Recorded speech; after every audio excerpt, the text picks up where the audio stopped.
Avec le retour des fortes précipitations, les inondations sont devenues une réalité omniprésente qui affecte directement les populations pauvres. Pikine et Guédiawaye, dans la banlieue dakaroise, ne sont pas épargnés. Il y avait de l'eau partout. Mes voisins étaient chez moi pour sauver ceux qui pouvaient encore l'être. Mon fils malade était sur le lit, entouré par l'eau, qui ne cessait de monter. Son père, coincé dans sa chambre, a éclaté en sanglots. La récurrence des inondations notées ces dernières années s'explique par une conjugaison de facteurs. Notre pays est pourvu d'un important réseau hydrographique, mais au cours de ces 30 à 40 dernières années, ce réseau hydrographique a en partie connu des dysfonctionnements, surtout au niveau des petits cours d'eau, des dysfonctionnements liés à l'extension rapide des surfaces urbaines, de la voirie, qui ont occupé d'une façon anarchique ces axes de drainage, constituant des obstacles à la circulation normale des eaux de ruissellement, et ce qui a entraîné les inondations que nous avons connues. Le défaut d'évacuation des eaux usées domestiques contribue à recharger la nappe. Et puisque nous sommes en présence d'un aquifère superficiel, les eaux circulent très rapidement et ça recharge rapidement la nappe phréatique. Et comme vous savez, le département de Pikine-Guédiawaye sont des départements très densément habités. Donc chaque jour, les populations rejettent au minimum 25 à 50 litres par personne et toute cette eau rejoint la nappe. Confronté très souvent à une situation d'urgence lors d'inondations, l'État met en branle un dispositif d'intervention rapide pour soulager les populations. Les mesures d'urgence ont été pendant plus d'une décennie la principale stratégie utilisée pour lutter contre les inondations. Le plan Orsec est déclenché et en ce moment, tous les services de l'État impliqués sont mobilisés autour du ministre de l'Intérieur, qui est le coordonnateur du plan Orsec. C'est des mesures de pompage des eaux, mais c'est également des mesures de drainage pour faire des canalisations ou des drains pour orienter les eaux de manière gravitaire vers des exutoires. Ça peut être l'océan, ça peut être des bassins ou d'autres lacs. Ces mesures d'urgence, bien que nécessaires et bénéfiques aux populations touchées, sont néanmoins circonscrites dans un temps donné. Face à une situation dramatique en août 2012, avec des dégâts importants jamais enregistrés dans l'agglomération dakaroise, le président de la République interrompt son séjour privé en Afrique du Sud et monte au créneau. Près de 8 milliards seront ainsi préliminairement consacrés, entre autres, à la solution des inondations à travers déjà le projet de gestion des eaux pluviales, projet où le Sénégal est déjà engagé avec la Banque mondiale, un projet que nous devons élargir sur l'ensemble du territoire national avec la mobilisation de plus de 100 milliards dès la prochaine année. Un signal fort est émis. Le processus de création du PROJEP, enclenché par des négociations satisfaisantes entre le Sénégal et la Banque mondiale, s'accélère. Le PROJEP est né à partir de l'évaluation des besoins post-inondation qui a été élaborée par le gouvernement du Sénégal en 2009, après les sévères inondations du mois d'août 2009. Cette évaluation avait été faite avec l'appui de la Banque mondiale, de l'Union européenne, ainsi que du GFDRR, le Global Facility of Disaster Recovery and Reconstruction, et d'autres partenaires. Et cette évaluation avait vraiment permis tout d'abord d'analyser, d'évaluer ou d'estimer les coûts économiques des inondations en termes de dommages et de pertes, mais aussi et surtout de proposer une stratégie à long terme de lutte contre les inondations basée sur le principe de la réduction des risques.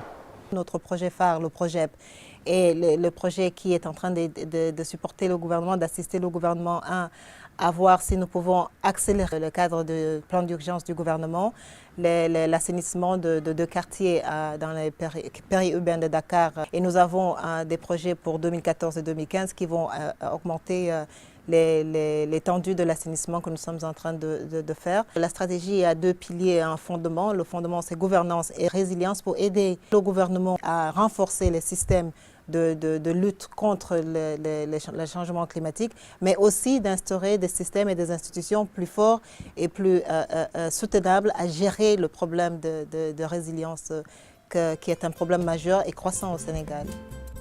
Après l'approbation du conseil d'administration de la banque en mai 2012, la signature des accords légaux a lieu en août et le PROJEP entre en vigueur le 21 novembre 2012 pour une durée de 5 ans. À la suite de la Banque mondiale, d'autres partenaires répondent à l'appel de l'État, convaincus de la pertinence du PROJEP. Le principe du PROJEP est de se passer d'une logique de gestion d'urgence à une logique de gestion plus durable des inondations grâce au drainage des eaux pluviales, l'intégration du risque d'inondation dans la planification urbaine et l'engagement des communautés dans la prévention des inondations. L'État du Sénégal a convenu avec un de nos partenaires privilégiés qui est la Banque mondiale, ainsi que le Fonds nordique de développement, de mettre en place ce qu'on appelle le projet de gestion des eaux pluviales et d'adaptation au changement climatique, communément appelé PROJEP. L'objectif principal, c'est de réduire les risques d'inondation au maximum dans la zone de Pikine et de Guédiawaye, afin que les populations concernées puissent soulager de manière très durable. Le coût initialement retenu actuellement est de 72,9 millions de dollars, pour lequel l'IDA contribue pour 55,6 millions de dollars. Le gouvernement du Sénégal lui-même participe à hauteur de 10,6 millions de dollars et l'ADM contribue à hauteur de 2,6 millions de dollars. Enfin, le Fonds de développement, également, qui est un cofinancier de ce projet, participe pour environ 3 millions d'euros. Pour une bonne mise en œuvre du projet, un schéma institutionnel cohérent est mis en place avec comme pierre angulaire un comité de pilotage. C'est un comité de pilotage qui est présidé par la primature et qui regroupe l'ensemble des ministères concernés par la question des inondations. Vous avez d'une part le ministère de l'Intérieur qui s'occupe généralement des opérations de pompage avec le groupement national des sapeurs-pompiers et qui intervient également dans le cadre du plan Orsec. Vous avez le ministère de l'Urbanisme et de l'Habitat. Vous avez le ministère de l'Hydraulique et de l'Assainissement. Et récemment, vous avez pu noter la création d'un nouveau ministère, le ministère chargé de la restructuration et de l'aménagement des zones d'inondation. Donc, ce qui signifie qu'il y a beaucoup d'acteurs. Mais ces acteurs, aujourd'hui, leurs champs d'intervention ont été délimités. Les autorités ont montré une réelle volonté de prendre en charge cette question des inondations. Et il était nécessaire de définir le champ d'intervention de chaque acteur. Le PROJEP est structuré autour de 4 composantes. Une composante A, intégration des risques d'inondation dans les secteurs clés, avec le renforcement institutionnel et des capacités de gestion des risques d'inondation et de planification urbaine, la préparation d'études générales et le renforcement des capacités des autres acteurs clés. Une composante B, construction d'infrastructures prioritaires de drainage des eaux pluviales. Il s'agit de la construction d'infrastructures prioritaires de drainage des eaux pluviales, de mécanismes d'exploitation et de maintenance des ouvrages de drainage des eaux pluviales. Une composante C, engagement des communautés dans la réduction des risques liés aux inondations et dans les mesures d'adaptation au changement climatique. Une gestion participative des infrastructures de drainage intégrant la participation des autorités et des populations locales. Et enfin, une composante D, coordination et gestion du projet, management et coordination, suivi, évaluation. Sur le terrain, les collectivités locales de Pikine et de Guédiawaye, qui sont les zones d'intervention du PROJEP, ont un rôle important à jouer. Nous avons l'habitude depuis 15 ans de contracter avec les communes pour travailler. C'est ainsi que nous avons un outil assez performant que nous utilisons depuis plus de 10 ans, c'est le contrat de ville. Et ainsi, nous avons passé des contrats de ville avec la ville de Pikine et la ville de Guédiawaye. Et un cadre clair a été défini pour pouvoir en tout cas réaliser ces projets. Et leurs attentes sont fortes quant aux effets réels sur le vécu des populations. Alors nous, en tant que collectivité locale, en tant que commune, on a été associés depuis le départ, depuis l'identification du problème. On a été impliqués du début jusqu'aujourd'hui. Et nous espérons que ça va continuer comme ça. Et dans les phases à venir, comme c'est prévu déjà dans le projet, les populations seront encore davantage beaucoup plus impliquées car c'est leur projet. Dans la mise en œuvre, évidemment, nous sommes prêts. Nous avons d'ailleurs fait une délibération au niveau du conseil municipal qui nous a autorisé à signer le contrat de ville avec l'ADM. Et aujourd'hui, nos services techniques sont en train de se préparer pour participer à la mise en œuvre. Il n'y a jamais eu de projet structurant au niveau de la banlieue pour essayer soit de rabattre la nappe phréatique ou de mettre un système de canalisation pour évacuer les eaux de surface. Et c'est pour cela que nous pensons que le projet est effectivement une réponse à la demande des populations de la banlieue. La lancinante question du drainage des eaux pluviales trouvera un début de réponse dans la mise en œuvre prochaine du plan directeur de drainage des eaux pluviales des villes de Pikine et de Guédiawaye, qui constitue l'approche infrastructurelle du projet. Il faudrait essayer de redéfinir, restaurer ce réseau hydrographique dans son ensemble, retrouver le tracé de ces petits cours d'eau, les réhabiliter en mettant à leur place des canaux de drainage bien appropriés qui va évacuer les eaux pluviales vers les exutoires indiqués, qui sont les lacs, comme le lac Tchourour, le lac Warouaï, le lac Wouy, le lac Mbebes, ou bien vers la mer, qui sont les points bas où les eaux de pluie doivent aller normalement. Il faudrait dans ce cadre-là faire des études à l'échelle de bassins versants, parce que ces cours d'eau traversent les frontières des communes. Il faudrait une approche bassin versant pour redéfinir un schéma de drainage cohérent dans le cadre des plans directeurs de drainage.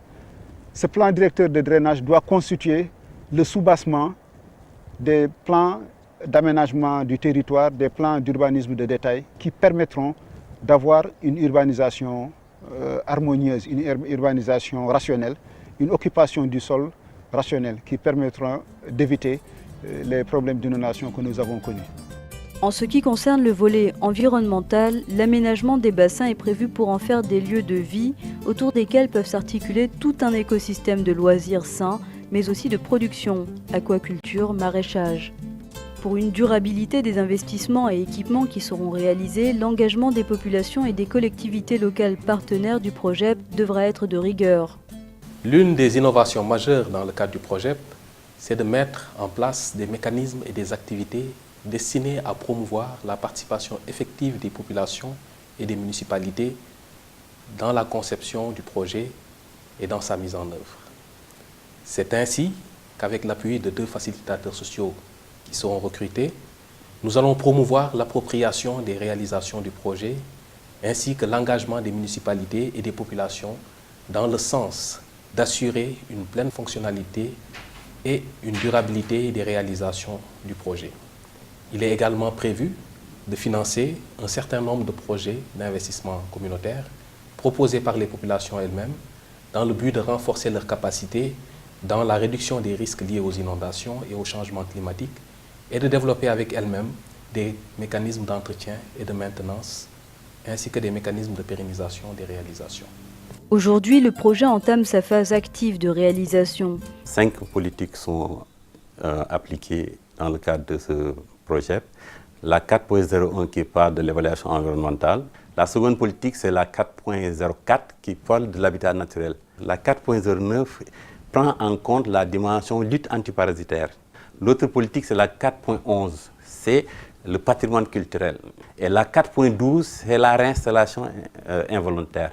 Par exemple, pour la phase 1 du projet, on a essayé d'optimiser les tracés pour minimiser les impacts sociaux des populations, donc le nombre de personnes à déplacer. Un des risques importants de ce projet, c'est effectivement l'occupation anarchique de l'espace. Il y a des zones nécessairement dans la banlieue de Dakar qui doivent rester libres de toute occupation. Et si cette mesure n'est pas mise en œuvre, effectivement, les inondations vont continuer à faire des dégâts sur les populations, sur les habitations. Un second risque important qui a été également bien identifié, c'est la question de l'exploitation et de la maintenance des canaux de drainage. Cependant, il faut noter que l'équation du financement n'est pas encore entièrement résolue, malgré les efforts louables consentis par l'État et ses partenaires. Le plan directeur de drainage qui a été réalisé sur fonds propres de l'ADM a identifié une multitude de travaux à réaliser dont le coût estimatif est de 100 milliards de francs CFA. Outre donc les bailleurs qui sont déjà manifestés, notamment la Banque mondiale et le Fonds de développement, il y a également d'autres bailleurs qui sont intéressés, notamment la coopération japonaise qui est très intéressée, qui a échangé beaucoup avec nos services. Par ailleurs, l'État du Sénégal, à travers le ministère de l'Économie et des Finances, a saisi également la Banque ouest-africaine de développement ainsi que la Banque africaine de développement. Le gouvernement, ce qu'il envisage, c'est d'organiser une table ronde avec tous les bailleurs pour voir dans quelle mesure les autres bailleurs également peuvent participer à ce projet et voir comment implanter également donc ce projet dans d'autres localités du pays. Les eaux de pluie ne sont pas une fatalité, bien au contraire. Fort de cette conviction, l'État du Sénégal a fait du problème des inondations une priorité majeure, traduite, entre autres actes forts, par la création d'un ministère dédié à cette question. Le ministère en charge de la restructuration et de l'aménagement des zones d'inondation doit identifier l'ensemble des zones d'inondation. Et le ministère doit également recenser les populations sinistrées en vue de construire des logements sociaux et des équipements collectifs et ouvrages annexes qui doivent aller avec. Mais également coordonner le travail qui doit faciliter le drainage des eaux pluviales. En cela, nous sommes en étroite collaboration technique avec le projet qui intervient dans le domaine de la gestion des eaux pluviales.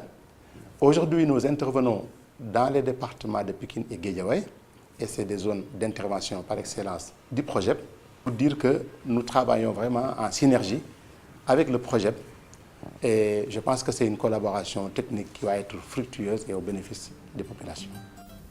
Il s'agit ici et maintenant de convoquer le génie humain, la volonté politique, la solidarité et l'engagement de tous pour changer ces images qui charrient destruction et tragédie en images de vie paisibles et productives.